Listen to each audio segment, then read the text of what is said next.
Alors, il y a une expérience de psychologie dont je voulais parler depuis un moment, et je ne sais pas pourquoi, mais il me semble que c'est le moment idéal pour en parler.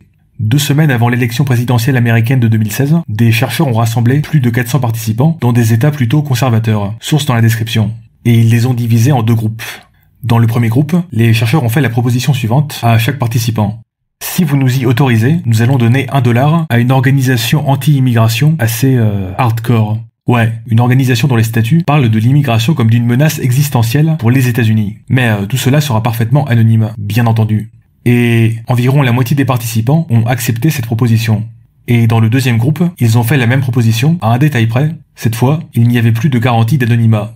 Et là, seulement un tiers des participants ont accepté la proposition. Ce qui suggère qu'une bonne partie des participants sont d'accord avec les idées de l'organisation anti-immigration, mais ne souhaitent pas trop que ça se sache publiquement. Bon, jusque-là, rien d'extraordinaire, mais ce qui est intéressant, c'est que les chercheurs ont refait la même expérience après l'élection du président Donald Trump.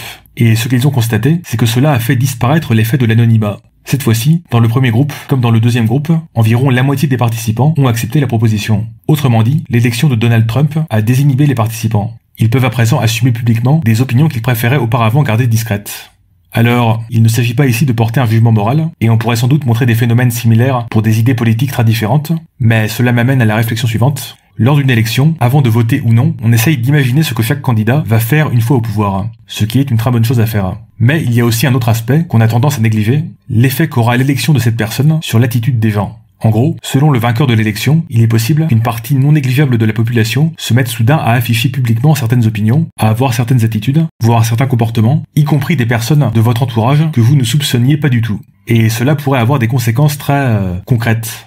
Et donc, si on fait des petits calculs dans sa tête pour essayer d'imaginer les conséquences de l'élection de chaque candidat, eh bien, dans ces conséquences, il faut également inclure les changements de normes et d'attitudes qui pourraient être provoqués par l'élection de cette personne à l'échelle de la société, avant même qu'elle ait pris la moindre mesure politique.